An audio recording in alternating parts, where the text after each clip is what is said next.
Hi there everyone, welcome back to another video of Late Customs. Today we have some nice upgrades for all of you guys out there. I think a lot of you guys would like me to do this mod. Now you guys have been waiting, and I think my previous video that I did in my VTech got removed for some reason. If you guys were looking for that video for some reason had to get removed for I think a copyright in it or something like that. That's the reason why the video is not on YouTube anymore. In that video I installed a 7-inch double-done with a import climate control, and at the current time I will be installing a 9-inch double-done, which I think it's kind of new on the market. I think it popped up like a year ago, and I will be installing that unit in my car with a 9-inch double-done climate control unit to finish it off. But with that I will need to do a relocation, like always with the aircon unit and the heater unit. I need to relocate that, which I'll show you guys that later in the video. I think it will be better for me to explain that while I'm actually busy doing that. With that I will be installing a DC5 steering wheel. If you guys have been following along with my channel, you guys know with my previous VTech I actually installed the EP3 steering wheel, which looked phenomenal. It literally finished off the car, the drive felt amazing, and just like the handling of the car, everything just felt much better with that specific steering wheel in. And that's exactly why I have the steering wheel here to replace my, the e-bike steering wheel does look nice, don't get me wrong, but I just prefer this nice sporty steering wheel, I guess. So let's jump straight into it.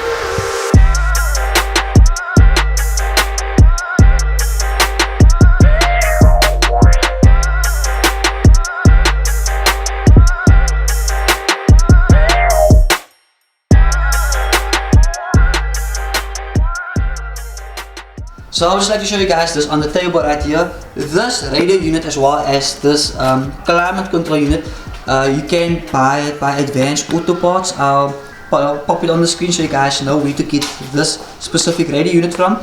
This unit you get with this barrel right here.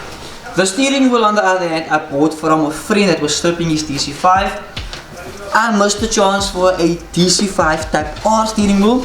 I think this one was still blending very well with the car because I don't have any reed bits and pieces in the car with my previous EP3 steering wheel. So I think that will be a nice replacement. One thing we'll have to tackle, like I said, would be the airbag light in this car. I really want to get that resolved, and I don't want to remove the plug.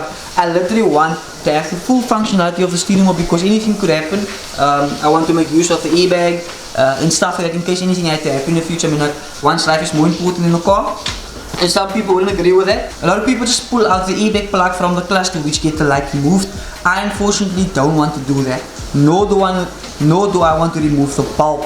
One thing I do want to bring up is that I know a few of these VTECs here in South Africa that had like a factory fault with the airbag unit. I think like it's rumors running, I'm not entirely sure, but you guys can correct me if I'm wrong in the comment section down below. But I know there were a few recalls on these Honda VTECs for the airbag light that's going on, or faulty airbag or something like that. And the only airbag this car has is the steering wheel. Correct me if I'm wrong, but this one specifically we bought Jody. This was Jody's previous car. And Jody bought this car 5-6 years ago with this airbag light on. So it's still on. I've tried fixing a lot of stuff around the car that Jody unfortunately didn't get to yet, but we are making some amazing progress, as you guys seen in the previous Honda Day video as well as the Cape Town to Sirius video. We're making some nice progress with the car. We're taking some steps forward, and one of the steps forward is getting that airbag light off. So let's get started. She's dusty, man. She's very, very dusty.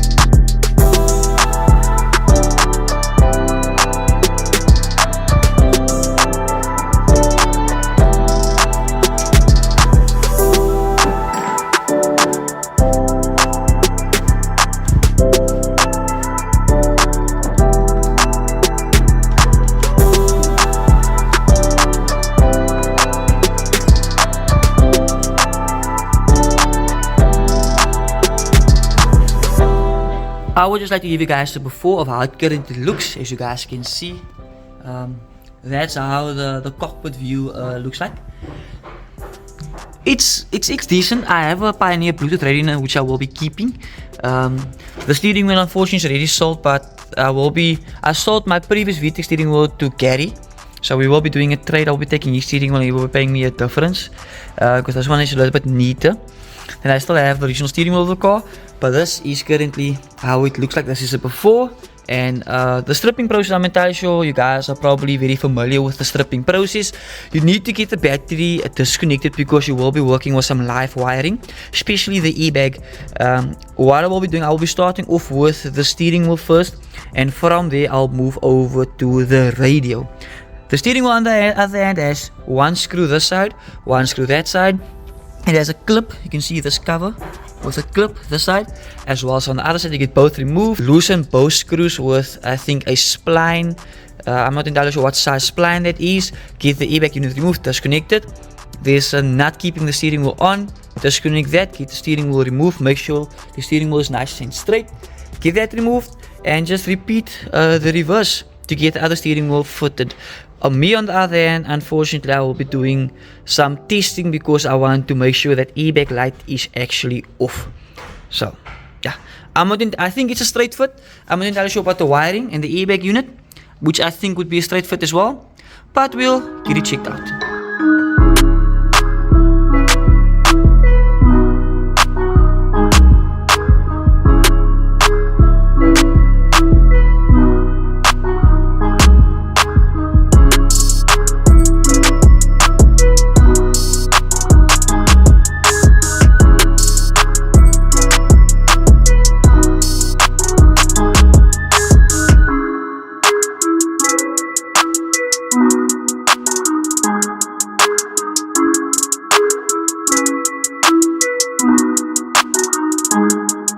Just got the steering wheel and all the covers removed. I actually removed the loom as well for the e-bag unit. So this one right here is for the e-bag unit. This one right here is for the earth for the horn. I got that removed. E-bag, everything is laying there. I'm going to do a little cleanup.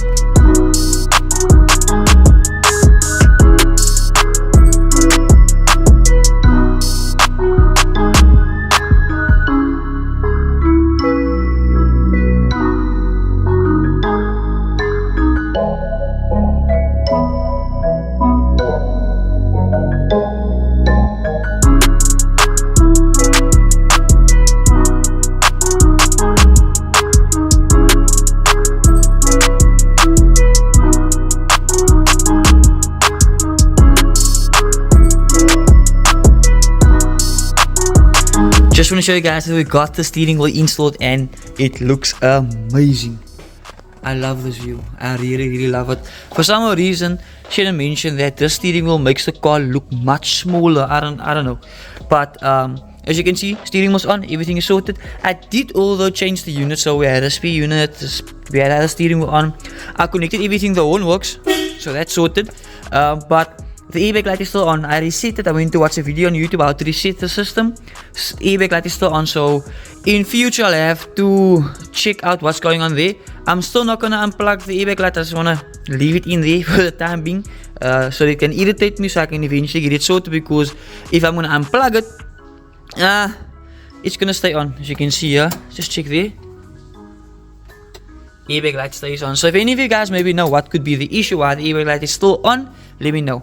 But at the current moment, we got some LEDs. That's like a donor car right there. But I do have like a pack of LEDs here, which is right here. But I just took those out of that car, so I'll just put mine in there. We'll just make that LED in the future again. But I just want to show you guys, this is how my lights currently look. There we go. Just ignition on. So you guys can see that's how it currently looks like. And well, I'll show you guys a few cinematics of the before and the after with the LEDs installed.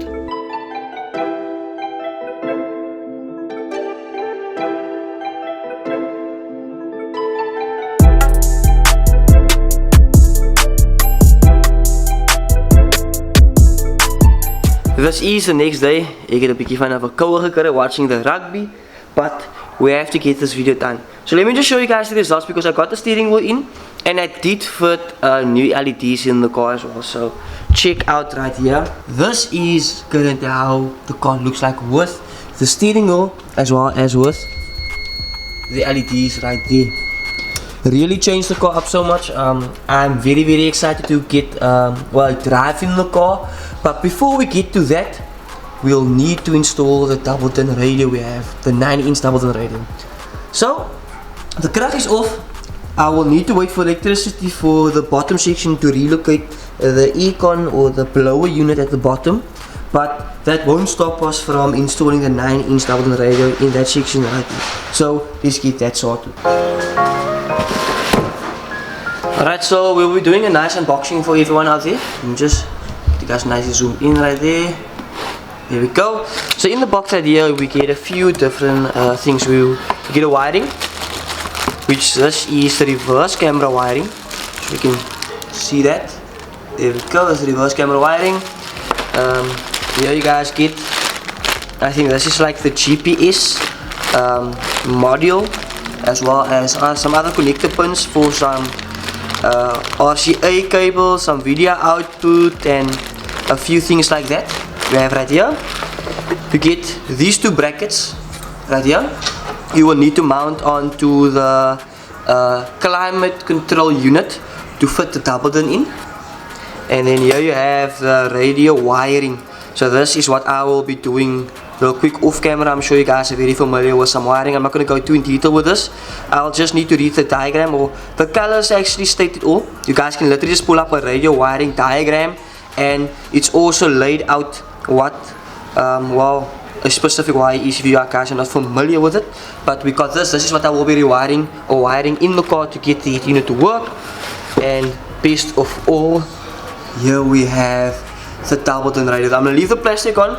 This is going to be super satisfying once it will be removed in the car. So that's the last thing we'll be doing. I think that's about it. The packaging is quite decent. One thing I did note that was not included is screws, so, or hardware to mount this specific plate in the car.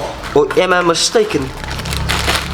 I don't see any screws here in this packaging, so I guess we didn't get any screws with. I'll just double check, but check there guys, check there man. Woo! This looks spanking man.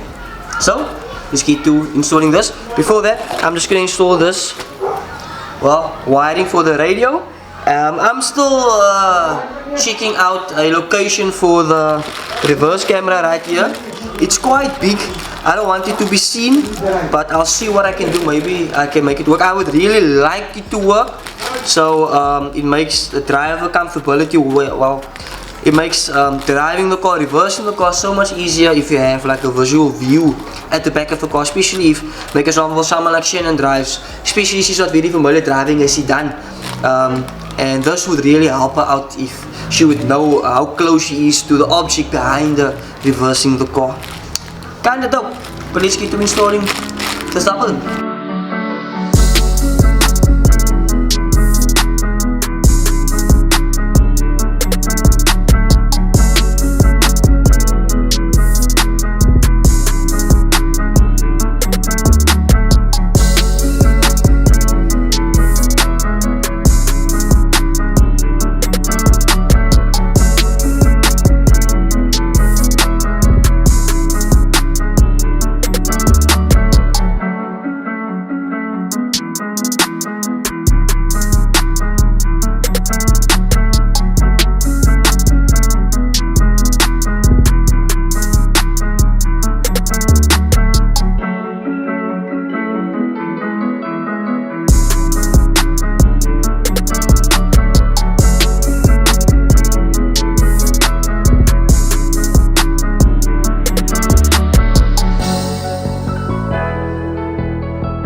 As you guys can see, we're still currently busy with some wiring.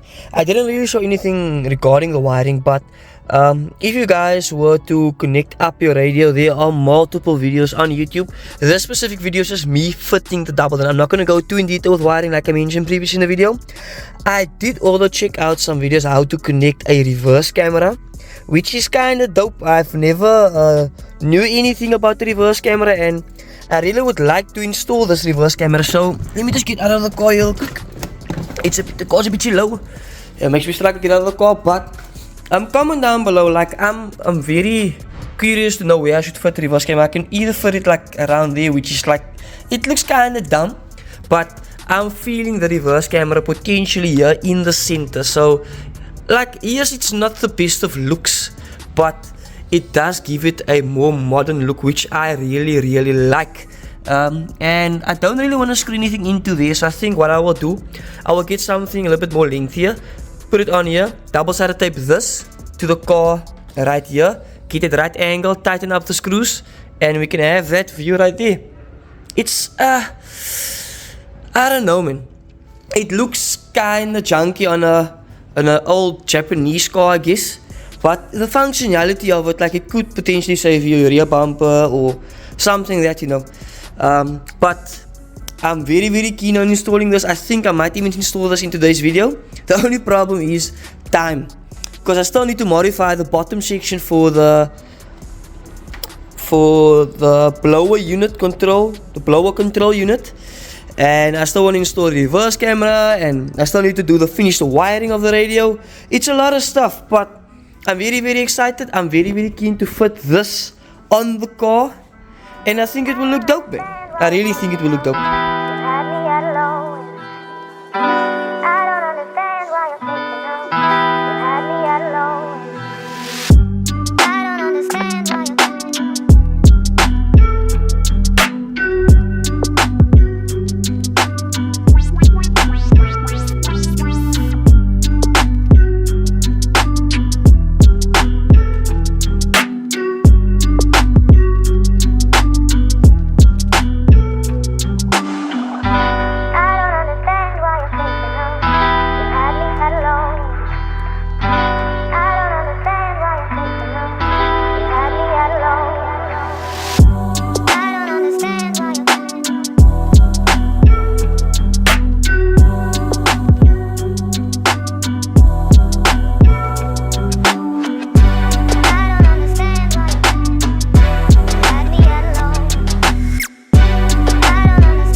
Jesus man, toe met die aerial, né?